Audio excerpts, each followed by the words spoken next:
मुरंबा मालिकेच्या आजच्या भागाचे अपडेट जाणून घेऊया आपल्या आजच्या या व्हिडिओमध्ये. चला तर मग प्रेक्षकांनो सुरुवात करूया आपल्या व्हिडिओला. तर आता आपण इथे पाहतोय की घरातले सगळे एकत्र बसलेले असतात आणि सगळे टेन्शनमध्ये असतात. आई आजी म्हणतात खूप कमी वेळ उरला रे आपल्याकडे. इतक्यात रमा आता जोरजोराने थाली पिटते. त्याबरोबर आता रमाने अशी थाली वाजवल्यावर लगेचच आनंददादा आतमधून ओरडतो, ए रमा काय गं, काय चाललंय तुझं? त्यावेळी रमा आता हातामध्ये एक मोठी प्लेट घेऊन येत म्हणते, खरं तर हे खूप आधीच चालायला हवं होतं माझा आनंददादा. त्याबरोबर आता घरात कोणालाच कळत नाही की नेमकं रमाला म्हणायचं काय. मग रमा आता तिथं मस्त गरम गरम शिरा आणून ठेवते आणि म्हणत असते, चला चला चला, मस्त गरम गरम शिरा आणलाय मी, सगळ्यांनी खाऊन घ्या. आणि आज ना मला तुम्हा सगळ्यांकडनं एक वचन हवं. त्याबरोबर लगेचच आता सगळे विचारतात की काय. त्यावर रमा म्हणते, हो सांगते. आणि मग आता रमा म्हणत असते, मला ना तुम्हा सगळ्यांच्या चेहऱ्यावरचं, मुकादमांच्या चेहऱ्यावरचं हसू परत हवं. तुम्हाला काय वाटलं, मला माहीत नाही आहे का? मला अगदी व्यवस्थित माहिती आहे की आनंददादा तुमची जोपर्यंत ह्यांची फिरकी घेत नाही तोपर्यंत पोट भरत नाही. पुन्हा एकदा ते सगळे दिवस परत आले पाहिजे. अहो आपण किती चिल करायचो तेव्हा, नाचायचो, गायचो, खायचो, प्यायचो, मजा मस्ती करत आयुष्य जगायचो. मग आता पुन्हा करूयात ना तसं काहीतरी. कुठे गेले ते दिवस? किती दिवस झाले आपण असलं काही केलेलंच नाही आहे. त्याबरोबर आता आनंदला हे ऐकून मज्जा येते आणि आनंद म्हणतो, अगं रमा पण. रमा म्हणते पण नाही आणि काही नाही. अहो मस्त आनंदाने जगायला हवं की नको आपण?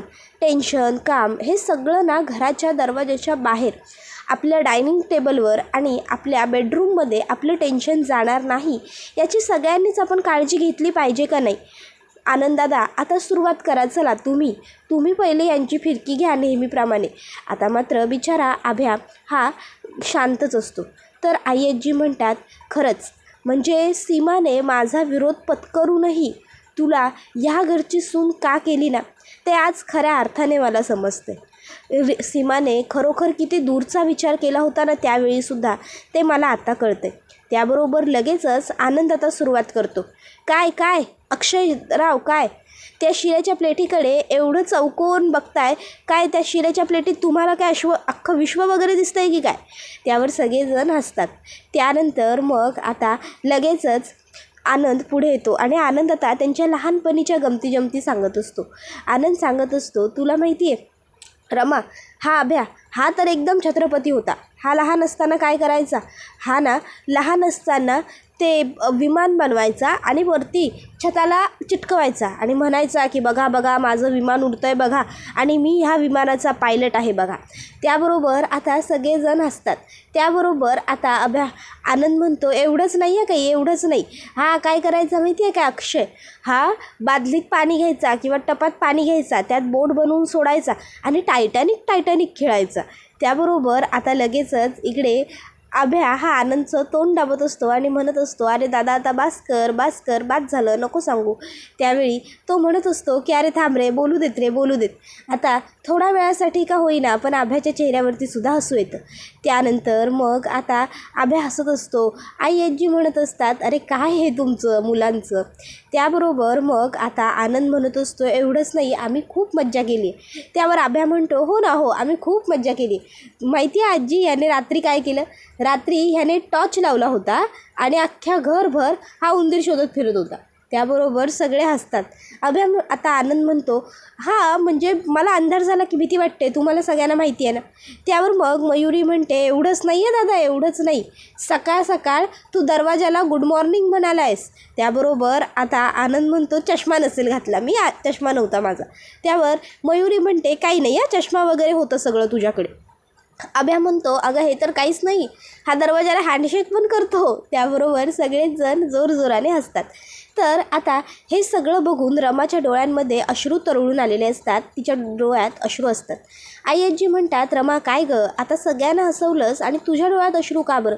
त्यावर रमा म्हणत असते, आई आजी हे दिवस ना मी खूप मिस करत होते हो.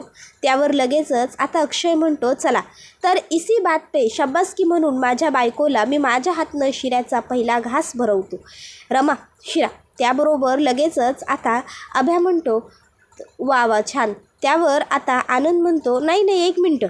त्यावर मग आता अक्षय थांबतो आणि आता तो आभ्याकडे बघू लागतो, आनंदकडे बघू लागतो. आनंद म्हणतो मी तिचा मोठा दीर आहे, त्यामुळे मी तिला पहिला घास भरवणार. त्यावर आय्यजी म्हणतात असं कसं? त्यावर आभ्या म्हणतो बरोबर, मी तिचा मोठा भाऊ आहे, मी तिला बहीण मानलं आहे, त्यामुळे मी तिला पहिला घास भरवलो. त्यावर आय्यजी म्हणतात मी तिला पहिला घास भरवणार कारण मी तिची आजे सासू आहे. त्यावर मयुरी म्हणते मी तिला पहिला घास भरवणार कारण ती माझी लाडकी भाऊजय आहे, मी तिची सगळ्यात लाडकी नणंद आहे. मग पहिला घास मयुरी भरवते, त्यानंतर आय्यजी, त्यानंतर अक्षय, मग अभि आणि मग आनंद. असं करून सगळेजण आता रमाला शिरा भरवतात. आता वातावरण कसं आनंदाचं खेळीमेळीचं छान असतानाच तिकडे दीक्षित वकिलांचा रमाला फोन येतो. आता रमा आनंदाने चेहरा खुश करते आणि मग आता लगेचच रमा ही मनातल्या मनात म्हणत असते तुम्ही सगळ्यांनी आनंदी राहा, हीच तर आहे ना माझी ताकद. त्यानंतर मग आता आभ्या म्हणत असतो रमा काय गं, काय झालं, सगळं व्यवस्थित झालं आहे ना? त्यावर रमा म्हणते हो, आपण जी स्टे ऑर्डरसाठी ॲप्लिकेशन दिली होती ती एक्सेप्ट झाली आहे. रमा आता मनात म्हणत असते तुम्ही सगळेजण माझी ताकद आहात, तुमच्या सगळ्यांच्या चेहऱ्यावरचं हसूच माझ्यासाठी सर्वात महत्त्वाचं आहे भास. त्याबरोबर दुसऱ्या बाजूला तामणकराचा वकील तामणकराकडे आलेला असतो आणि तो आता त्याला सांगत असतो की साहेब एक छोटीशी गडबड झाली आहे. तामणकर विचारतो काय झालं आहे? त्यावर वकील सांगू लागतो अहो साहेब, आपण जी त्यांना जी घर खाली करण्यासाठी मुदत दिली होती 24 तासांची, त्यामध्येच त्या अक्षय मुकादमने स्टे ऑर्डर आणली हायकोर्टाकडनं आणि आता कोर्टाने स्टे आणला आपल्या कामावर. म्हणजे त्यांनी आधीपासूनच सगळी तयारी करून ठेवली होती. मला तर खरंच काही कळतच नाही आहे, मला नाही सुचलं. म्हणजे त्याबरोबर आता तामणकर चिडतो आणि वकिलाची कॉलर पकडत म्हणतो कसं सुचलं नाही तुला? वकील आहेस ना तू, सुचलंच पाहिजे ना तुला, तुझं काम आहे ना ते, मग कसं काय सुचलं नाही तुला? माझं जर तुझ्यामुळे नुकसान झालं ना तर मी वर्षानुवर्षसुद्धा ती केस चालून दिली असती, मला काहीच प्रॉब्लेम नव्हता. पण इथे प्रश्न माझ्या डार्लिंगच्या चॉईसचा आहे. त्याबरोबर तो म्हणू लागतो साहेब जाऊ देत ना, सॉरी, माफ करा, मला खरंच आयडिया नव्हती आली. त्याबरोबर आता दीक्षित तामणकर हा लगेचच त्याला म्हणू लागतो आता मी सांगेन ते करायचं. त्या अक्षयला लीगल पद्धतीने माझ्याबरोबर खेळायचं आहे ना, ठीक आहे, पण आता आपण वेगळा मार्ग निवडायचा. आणि मग आता तामणकर त्याच्या वकिलाला सर्व गोष्ट अगदी व्यवस्थित समजावून सांगतो, काय करायचं, कसं करायचं, अगदीच सगळं.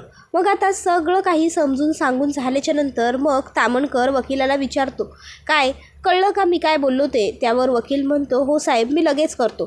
त्याबरोबर दुसऱ्या बाजूला आता रमा ही कपड्यांना प्रेस करत असते. इतक्यात तिकडे आय्यजी येतात. रमा आय्यजींना म्हणते अरे आय्यजी तुम्ही? आय्यजी म्हणतात हो. रमा काय गं, कोर्टाच्या स्टे ऑर्डरचं काय झालं, झालं आहे ना सगळं काम व्यवस्थित? त्यावर आय्यजी यांना रमा म्हणते नाही अजून ह्यांचा काही फोन नाही आलेला, बघूया. आय्यजी म्हणतात काळजी करू नकोस, सगळं आपल्याला हवं तसंच आणि आपल्या मनाप्रमाणे घडणार आहे. त्यावर मग रमा म्हणते तसं झालं तर बरं होईल. आता रमा म्हणत असते मलासुद्धा ना काही कळत नाही हो. इतक्यात आता अक्षयचा फोन आय्यजींच्या समोर रमाच्या फोनवरती येतो. आय्यजी लगेचच फोन उचलतात आणि म्हणतात हॅलो अक्षय, काय रे, काय झालं स्टे ऑर्डरचं? त्यावर लगेच आता अक्षय हा म्हणतो मिळाली, स्टे ऑर्डर मिळाली. त्याबरोबर हे ऐकून आता सगळ्यांनाच आनंद होतो.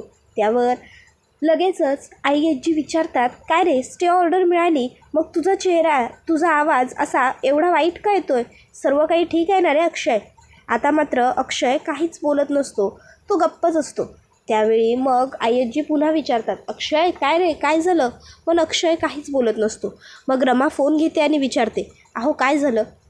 मग अक्षय सांगू लागतो रमा अगं ते. त्यावर रमा म्हणते बोला ना, स्टे ऑर्डर तर मिळाली आहे ना, मग काय अडचण आहे, काय झालं आहे? त्यावर अक्षय सांगतो कोर्टाने 25 लाख रुपये भरायला सांगितलेत आपल्याला, आपण जर 25 लाख भरले तरच त्या स्टे ऑर्डरचा फायदा होईल. त्याबरोबर दुसऱ्या बाजूला आता रेवा ही गप्प बसलेली असते. तर आता तिला तामणकर म्हणतो चिअर्स डार्लिंग. त्यावर रेवा चिअर्स करत नाही. मग तामणकर म्हणतो डार्लिंग काय चाललं आहे तुझं, तू अशी का करतेस? हे बघ डार्लिंग, तुला माहिती आहे ना, तू उदास असलीस, तू नाराज असलीस की मला नाही आवडत. मला तुला आनंदात बघायचं आहे, मला तुला खुश बघायचं आहे. मग तू अशी उदास अशी नाखुश राहिलेली मला चालणार नाही. हास ना आणि काळजी करू नकोस. ह्या विश्वनाथ तांबटकरची बायको आहेस तू. अगं आपण दोघंजणं काही वेगळे आहोत का? आपण एकच तर आहोत ना. त्यामुळे त्या मुकार्दमांनी, त्या अक्षयरमांनी तुझा केलेला अपमान हा माझासुद्धा अपमान समजतो मी. आणि हा विश्वनाथ ताम्हणकर स्वतःचा अपमान कधीच विसरत नाही. समजलं ना? डार्लिंग प्लीज रडू नकोस. तुला माहिती आहे का तुझ्या डोळ्यातल्या ह्या एक एक अश्रूची किंमत माझ्यासाठी किती मौल्यवान आहे ते? हां प्लीज प्लीज रडू नकोस आणि काळजी करू नकोस. तुला पुढच्या 48 तासात एक खूप छान गिफ्ट मिळणार आहे. त्यावर ती म्हणत असते, विशू अरे तुला काय सांगू, माझ्याबरोबर ते लोक असं काही वागलेत ना की त्या गोष्टी. त्यावर मग आता लगेचच तो म्हणू लागतो, हे बघ नाही नाही नाही आता पुन्हा त्या गोष्टींची जुन्या आठवण काढायची नाही. Darling relax. त्यावर ती म्हणते, विशू अरे पण कसं, तुला नाही माहिती मी काय काय सहन केलं आहे ते. त्यावर तिला विशू म्हणायला लागतो की हे बघ डार्लिंग, जे झालं त्याची आता तू काळजी करू नकोस. आता मी आहे ना, मी सगळं व्यवस्थित करेन ओके. आणि डोंट वरी, मी असताना तुला कसलीही काळजी करायची गरज नाही आहे. मी आहे ना, मी सगळं सांभाळून घेईन. बाय द वे डार्लिंग, अगं तू विसरतेस का, आपण तुझ्या बर्थडेचं सेलिब्रेशन दोघांनी केलेलंच नाही आहे. आता आपण छान तुझ्या बर्थडेचं सेलिब्रेशन करूया. त्यावर ती म्हणते, विशू नाही विशू. त्यावर विशू म्हणू लागतो की अगं असं काय करतेस डार्लिंग, प्लीज प्लीज. आणि मग आता तो म्युझिक प्ले करतो. ते दोघंजणं डान्स करू लागतात. छान कसं सगळं सुरू असतं. इतक्यात अचानक विशूला श्वास घ्यायला त्रास होतो. त्याबरोबर लगेचच आता तो ऐगा हा हा असं करू लागतो. त्याबरोबर लगेचच रेवा त्याला म्हणते, विशू विशू विशू रिलॅक्स रिलॅक्स, ये ये ये सोफ्यावर बस सोफ्यावर. अनिता अनिता अनिता विशूचा पंप घेऊन ये प्लीज. त्याबरोबर आता इकडे विश्वंभरला त्रास होत असतो. तो आता जोरजोराने श्वास घेत असतो. इतक्यात त्या ठिकाणी अनिता पंप घेऊन येते. मग रेवा लगेचच तो पंप विश्वंभरला देते. विश्वंभर पंप घेतो पहिला आणि जरा हवा तोंडामध्ये मारतो. आता विश्वंभरने पंप मारल्याच्या नंतर जाऊन कुठेतरी आता त्याला थोडं बरं वाटू लागतं. त्याबरोबर अनिता म्हणते, मॅडम मी साहेबांच्या गोळ्या घेऊन आले. त्याबरोबर लगेचच आता रेवा म्हणते, हो ये. त्याबरोबर मग आता विश्वंभरला हळूहळू बरं वाटतं. रेवा त्याला विचारते, आर यू ओके. त्याबरोबर तो म्हणू लागतो, हो मी ठीक आहे. तर दुसऱ्या बाजूला आता इकडे आपण पाहतोय की अक्षय हा फोनवर बोलत असतो आणि अक्षय हा आता पैशांची जुळवाजुळव करण्यासाठी सगळीकडेच प्रयत्न करत असतो. आता तो सांगत असतो की आम्हाला तुम्ही पैसे द्या, स्टे ऑर्डरचं फायनल झालं की आम्ही तुमचे पैसे लवकरात लवकर देऊ. त्याबरोबर इकडे अक्षय कानाचा फोन ठेवतो आणि रमाला म्हणतो, रमा काय चाललं आहे, उशीला उलटं कवर घालतेस तू. त्याबरोबर रमा उठते आणि अक्षयला घट्ट मिठी मारते. अक्षय रमाला म्हणतो, डोंट वरी रमा, काळजी करू नकोस, मी आहे ना, होईल पैशांची जुळवाजुळव, होईल का सगळं व्यवस्थित. त्यावर रमा अक्षयला म्हणते, अहो मी पैशांचा विचार करतच नाही हो, मला माहिती आहे ते तर आपण मॅनेज करूच, मी ना त्या रेवाचा विचार करते. त्यावर अक्षय म्हणतो, काय रेवाचा. त्यावर रमा म्हणते, हो रेवाचा. त्यावर अक्षय रमाला सांगतो, हे बघ रमा, अगं त्या रेवाचा विचार करण्याची तुला काहीही गरज नाही आहे.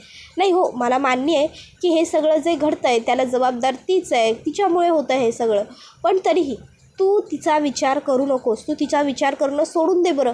आपल्याला काय करायचं आहे, आपण या सगळ्यातनं मार्ग काढू. त्यावर रमा म्हणते, रेवा साधी नाही आहे, रेवाने तिला बदला घ्यायचा आहे म्हणून आता तिच्यापेक्षाही दुप्पट वयाच्या माणसाबरोबर लग्न केलं आहे. ती ना पैशाच्या मागे, पैसावाला मिळेल तिकडे ती जाईल असं आहे तिचं. तिला ना पैसा हवा आहे, पैसा, आणि पैशासाठी रेवा काहीही करू शकते, कुठच्याही थराला जाऊ शकते, हे मला माहिती आहे. आणि तिला ना परफेक्ट पार्टनर आणि पैसा हवा आहे, तो फक्त तिला तुमच्याकडे मिळू शकतो, तुम्ही आहात परफेक्ट. त्यामुळे त्यावर अक्षय म्हणतो, अगं रमा काळजी करू नको, आम्ही जी हुशार स्मार्ट मुलं असतो ना, अगं आम्हाला अक्कल असते ना, कोण खरं माणूस आहे, कोण खोटं माणूस आहे, कोण किती लायकीचं आहे, कोण किती नाही आहे, हे आम्ही ना समोरच्याचं तोंड बघून प्रिडिक्ट करतो. त्यामुळे तू काहीही काळजी करू नकोस, रेवा आपलं काहीही वाकडं करू शकणार नाही आहे. इतक्यात आता तिकडे आर्था येते धावत आणि आर्था अक्षय आणि रमाला मिठी मारते. त्याबरोबर आता आरोहीला बघून रमा आणि अक्षय हे सुद्धा खुश होतात. रमा तर आरोहीला लगेच जवळ घेते 1 मिनिटात. मग आरोही म्हणते, बाबा बाबा तू केलेलं चॅलेंज तुझ्या लक्षात आहे ना, त्यावर बाबा म्हणतो काय गं. त्यावर आरोही म्हणते सॉरी सॉरी सॉरी, चॅलेंज नाही, प्रॉमिस प्रॉमिस प्रॉमिस. त्यावर अक्षय म्हणतो काय प्रॉमिस केलं आहे मी. त्यावर ती म्हणते परीक्षा संपली माझी की तू मला घेऊन जाणार फिरायला म्हटला होतास. त्याबरोबर आता लगेचच आरोही म्हणते मग आता ना आपण ट्रिपला जाऊया, आपण तिघं फार मज्जा करूया. त्यावर अक्षय म्हणतो हो हो मी म्हणालो होतो, पण काय आहे ना आरू बाळा, आता सध्या काम आहे गं आम्हाला. त्याबरोबर रमासुद्धा म्हणते आरू मी काय म्हणते बाळा, आत्ता आहे ना बाबा म्हणतायत तसंच आम्हाला काम आहे, पण बाबांचं काम झालं की नाही की मग आपण जाऊयात ना फिरायला. आणि आपण तिघंच कसं जाणार, आपली सगळी फॅमिली आहे की नाही, मग आपण सगळीजण जाऊया फिरायला ओके. त्यावर आरू म्हणते असं काय करतायस गं आई बाबा. आई तुला माहिती आहे एवढी वर्ष तू नव्हतीस, माझे सगळे फ्रेंड्सचे आई बाबा त्यांना ट्रिपला घेऊन जातात, फक्त माझेच आई बाबा नव्हते. पण आता आई तू आली आहेस ना, मग प्लीज जा ना घेऊन मला ट्रिपला, प्लीज मला जायचं आहे. आणि आता सध्या आपण तिघंच जाऊया आणि नंतर ना मग बघूया ना अख्ख्या फॅमिलीबरोबर पण जाऊया, पण प्लीज आई बाबा. त्यावर अक्षय म्हणतो बरं बरं बरं ठीक आहे, तुला ट्रिपला जायचं आहे ना, घेऊन जाईन मी, बस आपण तिघं जाऊया ओके. त्याबरोबर आता हे ऐकून आरोही खूप खुश होते आणि लगेचच ते अक्षय आणि रमाला मिठी मारते. त्याबरोबर अक्षय रमालासुद्धा जवळ घेतो. त्यानंतर थँक्यू आई बाबा, लव यू एवढं बोलून आरोही तर तिकडनं निघून जाते. रमा म्हणत असते खरंच मला ना कळत नाही आहे हे रेवा नावाचं वादळ कधी आपल्या आयुष्यातून जाईल. अक्षय म्हणतो काळजी करू नकोस रमा, लवकरात लवकर सगळं व्यवस्थित होईल. मी आहे ना, तुझा माझ्यावर विश्वास आहे ना, मग बाकीच्या गोष्टींचा तू विचार करू नकोस. मी असताना तुला काळजी करायची गरजच नाही आहे, मी सर्व अगदी व्यवस्थित मॅनेज करेन. हां सगळं छान होणार आहे, तू फार गोष्टींचा फक्त विचार करू नकोस. मी आहे ना, आपण स्टे ऑर्डरचं सुद्धा व्यवस्थित सर्व करू आणि 25 लाखांचं काय करायचं आहे तेही बघू. त्याबरोबर इकडे रमा आता अक्षयला होकार देते. आता दुसऱ्या दिवशी आपण पाहतो की आता 10 लाख रुपये तर जमा झालेले असतात, फक्त प्रश्न असतो तो म्हणजे 15 लाखांचा. मग आय्यजी रमाला म्हणतात रमा तुझ्याकडे जे आरतीने दागिने दिलेत ना ते दागिने तू विक. त्यावर रमा म्हणते नाही आय्यजी ते दागिने मी नाही विकू शकत. त्यावर मग आता लगेचच आय्यजी म्हणतात रमा अगं असं काय बोलतेस तू, दागिने विकणार नाही म्हणजे काय, दागिने विकल्याशिवाय आपल्याकडे दुसरा काही पर्याय आहे का. त्यावर रमा म्हणते तरीही आय्यजी मी आरती वहिनींचे दागिने नाही विकू शकत, ते त्यांनी अर्थासाठी ठेवायला दिलेत माझ्याकडे फक्त. त्याबरोबर आता नंतर अभ्यास सगळ्यांना खरं सांगून टाकतो की मी काही वाईट माणसांकडनं कर्ज घेतलेलं आहे आणि ती माणसं आता माझ्या जीवावर उठली आहेत. त्यावर आनंददादा म्हणतो अच्छा म्हणून तू इकडे पळून आला आहेस का, आत्ताच्या आत्ता अर्थाला घ्यायचं आणि ताबडतोब घरातनं चालतं व्हायचं असं तो अभ्याला कॉलरला पकडून सांगतो. त्याबरोबर सगळेच जण त्या दोघांकडे बघतच राहतात. अभ्या हा आनंदचे हात सोडवण्याचा प्रयत्न करतो, तो रडत असतो. त्याबरोबर हा व्हिडिओ इथेच संपतो. व्हिडिओ आवडला असेल तर व्हिडिओला लाईक करा, चॅनलवर नवीन असाल तर चॅनलला सबस्क्राईब करा आणि बेल आयकॉन आठवणीने प्रेस करा, जेणेकरून तुम्हाला पुढच्या प्रत्येक व्हिडिओचं नोटिफिकेशन मिळत जाईल आणि सर्व व्हिडिओंचा आनंद हा अगदी उत्तम पद्धतीने घेता येईल. चला तर मग प्रेक्षकांनो आजच्या पुरतं इथेच थांबूया. पुढचा व्हिडिओ येईपर्यंत ह्या व्हिडिओचा छान पद्धतीने आनंद घेत राहा. मुरांबा मालिका तुम्हाला कशी वाटते हे आम्हाला कमेंटमध्ये नक्कीच सांगा. टाटा बाय बाय, धन्यवाद, take care all of you.